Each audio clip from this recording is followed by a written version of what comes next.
Alright, welcome back everyone, and today we have Jared from Subway, a monster in plain sight. I don't know if you guys remember about Jared, from Subway. Hey, this dude, is he still in prison? I don't know. But hey, I think the last time I, heard of him was when Family Guy referenced him in one of their episodes. But whatever. I hope you guys are doing fine. Let's go ahead and jump into this. Mascots were everything in the fast food industry. McDonald's had Ronald the Clown. Burger King had the King. KFC had Colonel Sanders. These characters and people gave a lot of life to the brand. Subway was one of the companies that wanted to get in on this, and in 1999, they struck gold with Jared Fogle, a man who lost 245 pounds just by eating Subway every single day. It was the absolute perfect marketing campaign. What became for real, if we go ahead and look at some of these, clips from when Family Guy referenced this dude. Yeah, you guys remember that one right there? You're done. When Peter got kicked off the baseball team? Kicked out? I'm totally screwed. Like those poor guys who had to come up with a new ad campaign for Subway. Hey, I'm Mike.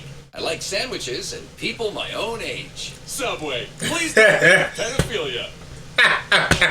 Yeah. Or yeah, even that one right there. One of the biggest movie stars on the planet is coming to our crap town to shoot a movie? I mean, Brad Pitt could put it anywhere with any of us. Facts. I mean, when was the last time a celebrity visited Quahog? Jared Fogle. Who? The Subway guy, remember? He was here for a public appearance. Took a shine to Chris for some reason. Took him camping. Had these weird candies he'd only let Chris eat. How come Oh my god. Don't remember any of this. Yeah, too many video games, buddy. They're rotting your brains. Get your hands off me, Jared! Oh my god, bro. Hey, it's the trauma right there, man. Damn. But yeah, that's about it. I think there's even another clip where, Meg, was trolling Peter, saying, "Oh, now you and Jared from Subway have a thing in common or whatever," and then Peter was like, "No, that's not true, Meg. That's not true." And then Lois had to say, "Hey, remember, Peter, she's garbage. She's garbage. She's garbage." Whatever. But hey. Gave a lot of life to the brand. Subway was one of the companies that wanted to get in on this, and in 1999, they struck gold with Jared Fogle, a man who lost 245 pounds just by eating Subway every single day. It was the absolute perfect marketing campaign. What became one single commercial became a 15-year-long relationship. Subway's profits skyrocketed because of Jared, and he was worth a very humble $15 million. Deep down, Jared was hiding a secret. Jared was the complete opposite of the wholesome person that he made everyone out to be. This is a story of Jared from Subway, a monster in plain sight. So let's cut the bullshit and get right into it. Now, Jared's obesity starts where most does, at childhood. All day, every day, Jared would eat junk food while sitting his fat ass on the couch playing video games. It would start to add up, and by middle school, he weighed 250 pounds. He literally was heavier than the teachers. What? The more he got bullied, the more he ate food to cope with it, and the fatter he got, which made him get even more bullied. It was a non-stop cycle. Jared was the chubby, nerdy kid who sat by himself at lunch. Sitting next to him was social suicide. Jared continued this lifestyle all the way into college when he weighed a hefty 425 pounds. Every single day, he was drinking up to 15 cans of soda and consuming 10,000 calories. Bro, just killing yourself straight up, bro. Day life was not fun. He couldn't go on to planes or roller coasters. Even a mere walking was literally a challenge for him. He literally wore an XXXXXXL shirt, which they don't even make, and you specifically had to get those made for you. At college, he specifically chose classes that were close to him and made sure that he was able to actually fit in the seats. Even with the pleading of his family, Jared had really no plans or hope of actually losing any weight, even though his life was an absolute struggle. Because of Jared's obesity, he started to suffer from sleep apnea, which makes you fall asleep at random places. He would literally just doze off randomly in class or on campus, which was pretty embarrassing. But one day, Jared was driving his car to class and literally... Imagine getting caught slipping like this, damn.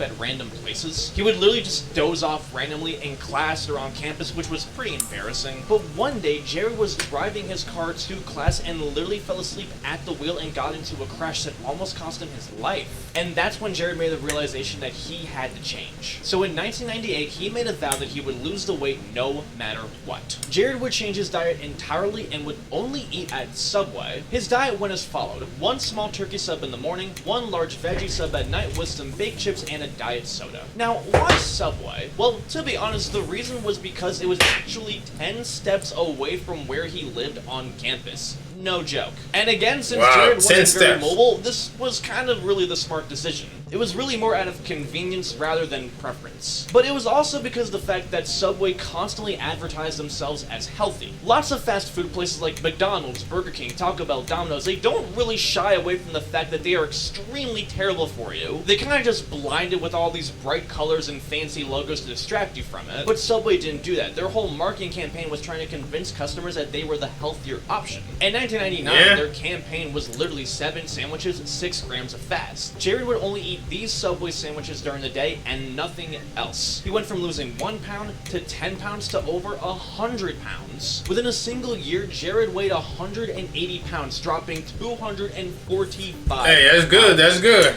That's what's up.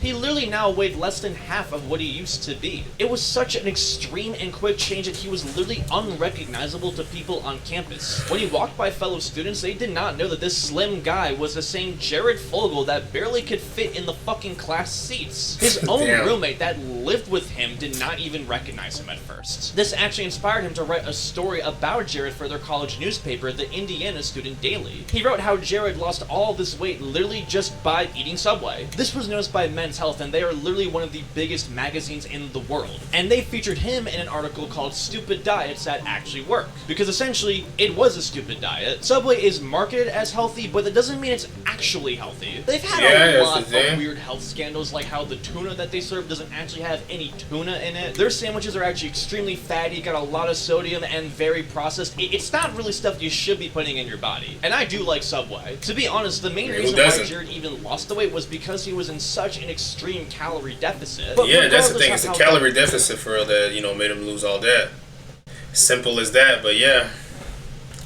It did help Jared lose quite a lot of weight and helped him in more ways than you really could imagine. He was slim, confident, and now could finally enjoy all the things that he really wanted to enjoy. He could finally get the real college experience. And the good things just kept on coming. Soon after the Men's Health article came out, Subway themselves got attention to Jared, and they saw huge dollar signs. They reached out and they wanted to share his story for a regional TV commercial. Nothing crazy, just a test run to see how it goes. But little did they know that on January 1st of 2000, a star was born. But first, I need to tell you guys about Aura, which is today's sponsor. Now, how many times have you emails from those interesting. You guys go ahead and show them love. From those Jared. I mean, he wasn't anything special, he was just a normal guy. That's why people flocked to Jared so much. Because he wasn't anything special. He was just a regular guy. Someone that could be your neighbor, or someone that you would see at the grocery store, or in the office. He was just this chill, nerdy looking, nice guy. And that's exactly why he was perfect. He was relatable. People saw a lot of themselves in him. And people love seeing an underdog win.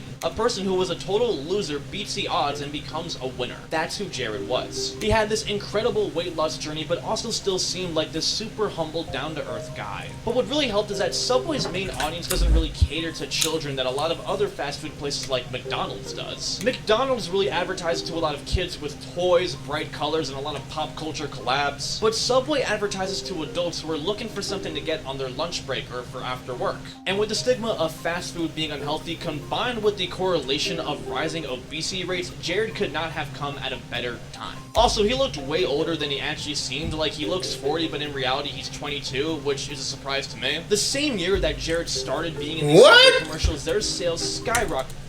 Also, he looked way older than he actually seemed. Like, he looks 40, but in reality he's 22, which is a surprise to me. The same year that Jared started being in these Subway commercials, their sales skyrocketed by 18%, which is the biggest growth rate they've ever had. Subway knew that Jared was going to be the future of their company, and they wanted to lock him in. They offered him a deal for $1.1 million every single year. He would do commercials, events, appear at openings, the works. Each ad was more iconic and successful than the last. In a matter of a few years, Jared became one of the most recognizable brand figures ever. The image of the pants that Jared used to wear at 425 pounds that are big enough to use as a tent was iconic alone. It was just such an eye-grabbing symbol, and it worked so well with Subway's new model to eat fresh again, trying to really convince people that they're healthy, when again they're not. Between 1988 and 2011, Subway's sales went from $3 billion to $11.5 billion. Jared gave a new life to Subway, and he Wow. was inescapable. South Park mimicked him, Jimmy Kimmel mimicked him, WWE hosted him. He was even on an episode of To Catch a Predator. That wouldn't age well. In 2004, Jared my was started God. the Jared Foundation, a non-profit organization that was designed to help beat child obesity. Jared would help spread awareness for it by going to schools and talking to kids and would raise money to fight the cause. It just made him so much more likable. Jared was living the absolute dream.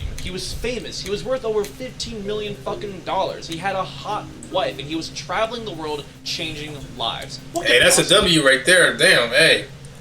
Hey. ruin this? Now, the cracks around Jared's character would start to unfold long before he Yeah, was but ever unfortunately, we know, like, you know, we know about the other stuff, but hey. caught. His weird activity wasn't just something that happened all at once, it slowly built up over time. In fact, it happened for so long, it's actually kind of hard to determine when it officially started. The start of it was when it was revealed that the Jared Foundation was a complete sham. Barely any of the money that they raised actually went to the causes that they promised to donate to.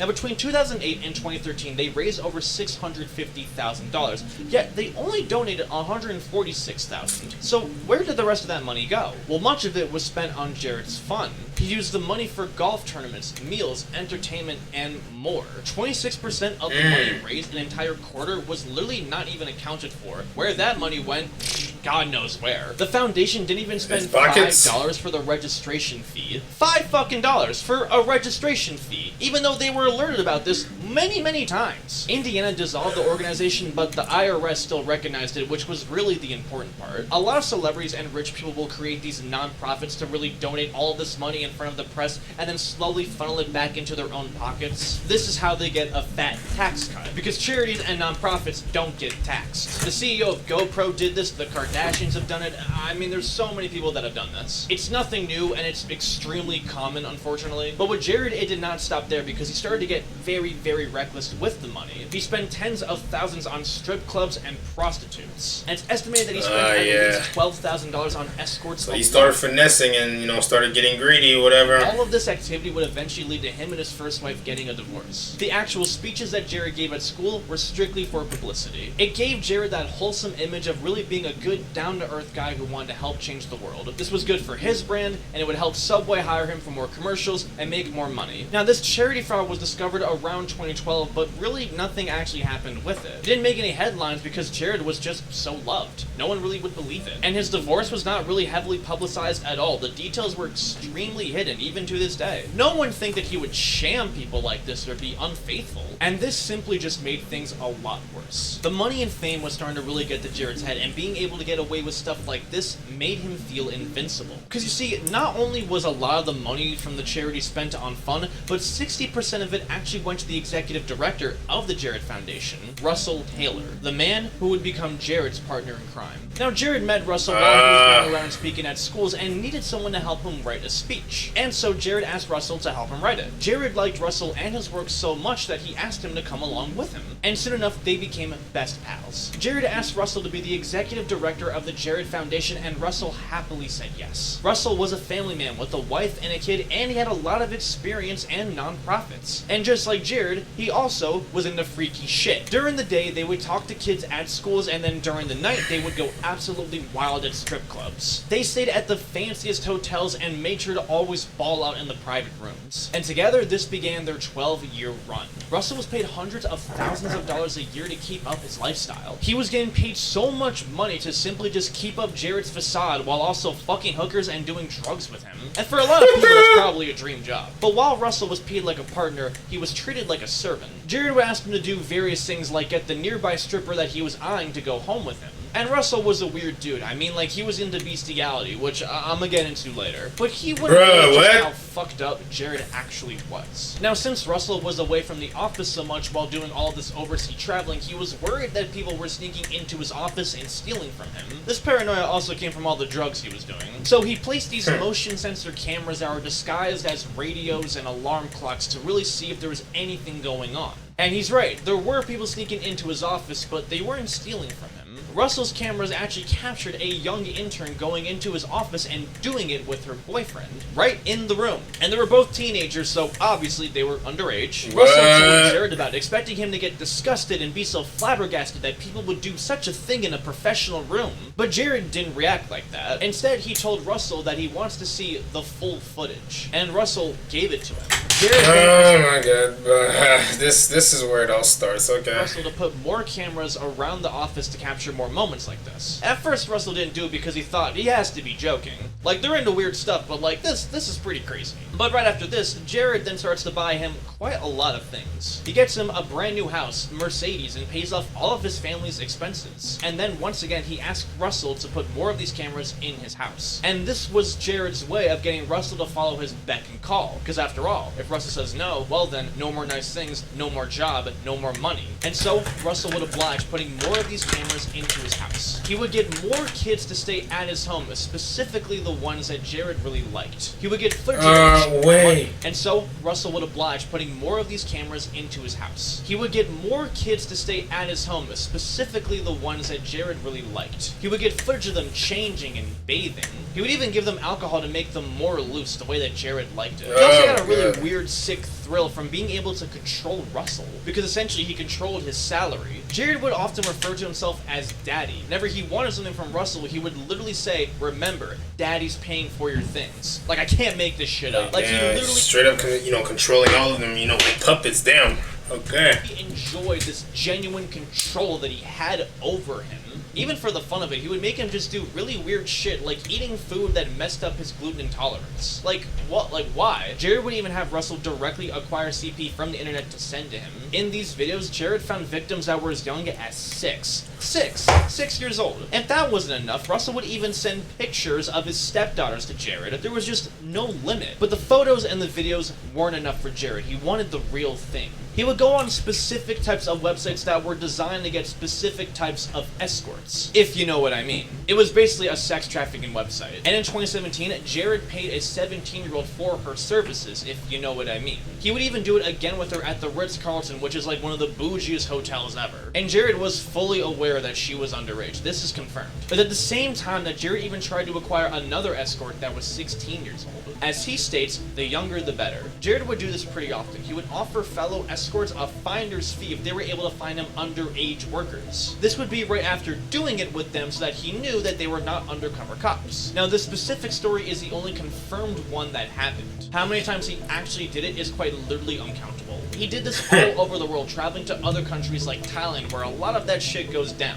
as Russell would say himself in court. But even then, Jared was just completely unstoppable. On the surface, he really kept up the wholesome image. He got married to a new wife who was a teacher, and they had 2 kids together, and he was still doing all the charity work and the commercials. But eventually, things would start to crumble down for him. Now, back in 2007, during Jared's first ever marriage, one of the women that he allegedly had an affair with was a radio host by the name of Rochelle. Now, I say allegedly because it's rumored that they slept together, but nothing really actually confirms this, at least to what I know. Now, during this time, Jared was speaking at a local middle school, and she wanted to interview him, and they filmed a television program later in the auditorium of that same school. Now, while they sat on the couch getting ready to film this program, Jared was kind of flirting with her a little bit, touching her arm and stuff, and then he leaned into her ear and straight up said, "I find middle school girls so hot." Just out of the blue. Why he had admitted this to a completely random person is beyond me. Maybe it was part of like this weird thrill where he would tease people and tell people all this weird shit he was doing, thinking that he would get away with it. Maybe it's because he knew it was wrong and deep down was trying to subconsciously confess it. Either way, Rochelle was just beyond stunned by this. And she knew she had to do something about it because clearly something was gonna happen. She went to the police and told them exactly what he told her,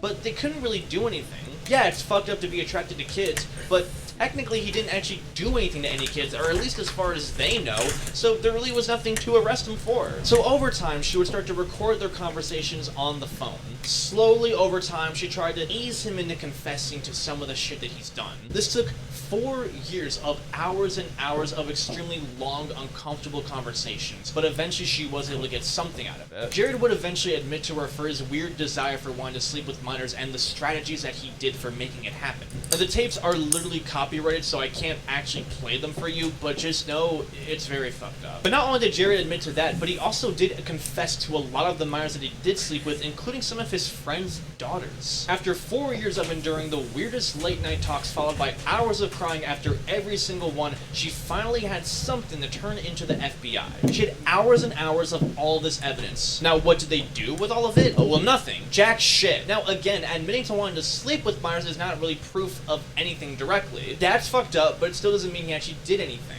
And as for the confessions of sleeping with underage escorts and fellow people's daughters, well, apparently that still wasn't enough proof of anything. Even though he literally admitted to doing this, it wasn't enough for some reason for the FBI to actually arrest him. Now, even though Jared literally had recorded evidence of him sleeping with minors, the FBI claims that the only way they could actually have a case against him is if they discover that he literally possessed CP, or if a victim came forward. But none of this happened. Now, Rochelle often boasts herself as the woman who took down Jared and worked directly with the FBI wearing a wire, but that's not really true. Even though she got quite a lot of stuff that should have been used against him, it didn't really actually lead to an investigation on him. But she did convince the public of how fucked up he was, because when these tapes came out, it was extremely disturbing. So what actually led to him getting caught? In September of 2014, a Jane Doe report came forward claiming that Russell Taylor tried to send her CP. And in case you don't know, Jane Doe is the name that people go under when they try to be anonymous. Now, Russell and his wife had an open marriage where they did a lot of weird shit with a lot of weird people, but it wasn't like on some Diddy shit, you know? And this Jane Doe person in particular actually happened to own quite a few horses. And then one day, Russell asked her if he can do it with one of the horses. Remember how I said he was into bestiality? Yeah, I kind of meant that shit. She thinks he's joking, but then he sends her a picture of a naked woman with a dog doing a certain type of activity. And then he offered to send her CP. He never actually sent it, but this was just enough to get his home raided by the FBI. And they found terabytes upon terabytes of dark shit. However, this did not immediately connect to Jared. Not yet, at least. Now, when all this happened, Jared acted like as if he had no idea what was happening, and it was a complete shocker to him. I was shocked to learn of the disturbing allegations against Mr. Taylor. Effective immediately, the Jared Foundation is severing all ties with Taylor. Jared let Russell take the fall. No shocker. The public thought Jared was clean, but people close to them knew that Jared was involved in some sort of way, they just couldn't really prove it yet. Now, Jared did try to buy Russell's silence by basically paying for all his family's expenses and continuing to send money into his account quietly. But the problem was this didn't really matter because the evidence was already stacked against Jared. He just didn't know it yet. In the summer of 2015, Jared's last ever commercial with Subway would premiere. Hi, I'm Jared the Subway guy, and this is my story. Young guy eats too much junk food and gains a lot of weight. Guy changes his life by eating at Subway twice a day and walking a lot. Guy loses over 200 pounds and keeps weight off for 17 years. Guy now has 2 kids, and even more reason to pass on better eating habits to young people everywhere. This is my story. Ready to write yours? Subway. Eat fresh. Now, when Jared and Russell were doing their dirty work, they were pretty confident about how they were sending each other material because they really thought they were going to get away with it. A little too confident. So much so that the police didn't actually need to raid Russell's house at all to find the evidence against Jared. It was right on his phone. Russell and Jared had constantly texted each other CP. Many of the victims were kids that were acquired from the Jared Foundation, which is all that the cops needed to raid Jared's home. And they found a good amount of stuff. The police found 2 SD cards of CP from Eastern Europe, and Jared was officially done. The news came as a complete shock to everybody. The same wholesome guy who lost all this weight and was doing all this charity was actually one of the most fucked up people ever. Immediately, everyone who worked close to him or knew him cut ties. Subway dropped the partnership, his wife divorced him. He was supposed to be in this movie Sharknado 3 that dropped him immediately. His career was in the toilet. A month later, Jared committed to a plea agreement where he would plead guilty to 2 counts of receiving and distributing CP, and 1 count of engaging with a minor. This was simply only a fraction of the actual shit he did, and he was sentenced to 13 years in jail, while Russell only got 27 years in jail, and it's highly likely that Jared will be out as early as 2029. but at least a significant amount of his fortune was wiped from him. He had to pay $1.4 million to 14 different victims, so $100,000 each. His wife got $7 million from the divorce, and who knows how much money he spent on all of these legal fees. He does still have around $4 million, but at least a very big amount was wiped from him. Jared really had the audacity before his sentencing to claim that he was simply trying to be a good person and get all of this activity behind him. I don't know when he planned to do that because he was doing all of this weird shit for over a decade. He even tried to get his sentencing appealed because he argued that the judge had something against pedos, which is kind of like a no-brainer. Yes, the justice system has something against people that diddle kids. That's kind of yeah, no shit. We all do. What? It works. I don't know what kind of argument he was trying to present with that. And obviously, as you can imagine, this was a PR nightmare for Subway. A simple announcement on Twitter saying that he's no longer part of their brand was not going to cut it. They basically had to completely redo their marketing strategy. For 15 years, Jared was their main thing, so they had to find a new main thing. Their new campaign was founded on Fresh, which kind of focused on the history of Subway and how they source their ingredients. One of their biggest campaigns was the $5 footlong, but they stopped doing that because of inflation and how it wasn't really that profitable. So instead, they introduced the $6 footlong, which was basically trying to really capture that spotlight. Their sales were extremely hurt from the controversy, but overall in the long run, their sales weren't hurt that badly. However, a lot of people do wonder just how much Subway really knew about Jared and if they were able to stop it. He was so comfortable with telling random people like Rochelle about his crazy-ass fantasies. How many people did he just casually say things like this to, and how many of them did nothing? Surely she wasn't the only one, and she wasn't. In 2004, Subway's vice president of marketing was actually alerted about an incident where Jared tried to solicit an underage girl at a Vegas event. Nothing happened. In 2008, various Subway franchisees owners tried to warn the CEO himself about Jared's weird-ass comments about minors. Again, nothing happened. Jared's ex-wife even tried to file a lawsuit against Subway claiming that they knew and did nothing. In the suit, she says that Subway received at least 3 different reports about Jared's weird-ass activity with minors, and they did nothing. She even claims that a Subway employee just straight up admitted to not doing anything. The case was dismissed because this was filed in Indiana, and Subway operates their business outside of Indiana. Yes, that was enough to get the lawsuit dismissed. So anyone involved that may have looked the other way and knew about Jared's activity got off scot-free. But at least Jared got what he deserves, for now. Jared definitely has not gotten easy in prison. He's been beaten relentlessly by inmates. In case you don't know, being a pedo is like the worst thing you can be in jail. In 2021, Jared spoke to news outlets for the very first time in 6 years. He expressed that he really screwed up and that he was being completely selfish. That he constantly thinks about how he let his family down. He claims that in prison, he's actually been in the best shape ever as he's been running 4 miles a day. When he gets out in 2029, either he actually learns from his lessons or he's just as bad as he was before. Jared's story is a tale about even how the most humble people in the world can become some of the most fucked up people that you know.